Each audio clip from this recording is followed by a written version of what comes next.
Welcome to our podcast series. You know that feeling when you're trying to memorize vocabulary lists and grammar rules, but nothing seems to stick?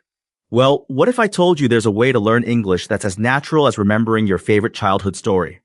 Today, we're exploring how storytelling can transform your English learning journey, making it not just effective, but actually enjoyable.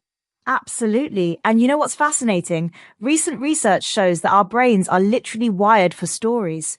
When we learn through narratives, multiple regions of our brain activate simultaneously, making the learning process much more effective. Wait, so you're saying our brains actually process stories differently than, say, traditional textbook learning? Exactly. According to recent studies, stories provide rich, meaningful context that helps embed new vocabulary and grammar naturally. It's not just about memorizing words, it's about understanding how language works in real situations. That makes so much sense. But how does this actually work in practice? Well, let's take a simple example. Instead of memorizing weather-related vocabulary in isolation, learners can engage with a short story about someone planning their day around the weather forecast. Oh, like those practical scenarios we encounter every day? Precisely. And research shows that this approach significantly improves both vocabulary retention and speaking confidence. Students learn not just the words, but when and how to use them naturally. I've heard that some language learning podcasts are using this approach now, right? Yes. Popular podcasts like Coffee Break English and All Ears English are incorporating storytelling elements. They keep episodes short, usually around 15-20 minutes, making them perfect for regular practice. And these stories, they're different for different skill levels, aren't they? Absolutely.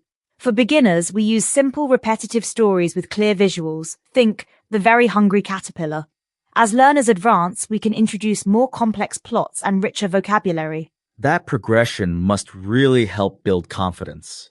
It does. And here's something interesting. Studies show that learners who engage with stories show higher levels of emotional intelligence and better cultural understanding. Really? How does that work? Well, stories often reflect cultural values and traditions. When you're learning through stories, you're not just learning the language, you're absorbing cultural context too. That's fascinating. But what about people who are learning on their own? How can they use this approach? There are several effective strategies. One is to start with short, simple stories and gradually increase complexity. Many online platforms now offer graded readers specifically designed for language learners. And I imagine listening to stories is just as important as reading them? Exactly. Listening to stories helps with pronunciation and intonation.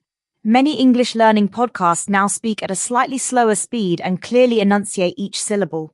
That must really help with comprehension. It does, and here's something remarkable. Research indicates that students who learn through stories show significant improvement in both fluency and accuracy. Can you give us some specific examples of how this works in practice? Sure. Take weather vocabulary, for instance.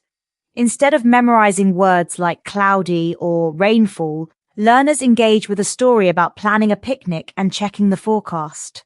Oh, that's such a practical application. Yes, and it creates natural opportunities for using common expressions like, it looks like rain, or the forecast calls for sunshine. What about more advanced learners? How do stories help them? For advanced learners, we can use more complex narratives that incorporate idioms, cultural references, and sophisticated vocabulary. Think classic literature or contemporary short stories. And they can handle that level of complexity? Absolutely. Because they're already familiar with the basic structure of storytelling, they can focus on acquiring new vocabulary and expressions in context. That makes perfect sense. What about the role of repetition in storytelling? Repetition is crucial. Studies show that encountering words and phrases multiple times in different story contexts significantly improves retention. So it's not just about hearing the same story over and over? No, it's about encountering similar language patterns in different contexts. This helps learners understand how to use the language flexibly. That's really interesting. What about writing? Does storytelling help with that too? Absolutely. When learners are exposed to well-structured stories, they naturally begin to understand narrative patterns they can use in their own writing. So it's like they're absorbing the blueprint for good writing? Exactly. They learn how to organize their thoughts, transition between ideas, and create engaging content naturally. What about the social aspect of learning through stories?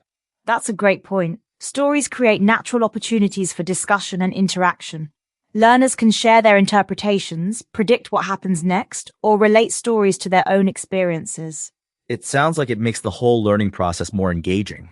It really does. And research shows that engaged learners are more likely to continue their language learning journey. Speaking of engagement, how important is choosing the right story? It's crucial. The best stories for language learning are those that match both the learner's language level and their interests. That makes sense. You want them to stay motivated. Exactly, and modern English learning podcasts are great at this. They often include real-life scenarios that learners can immediately relate to. Can you give us some specific podcast recommendations? Well, The English We Speak from BBC focuses on everyday phrases and slang, while Podcasts in English offers different levels from beginner to upper intermediate.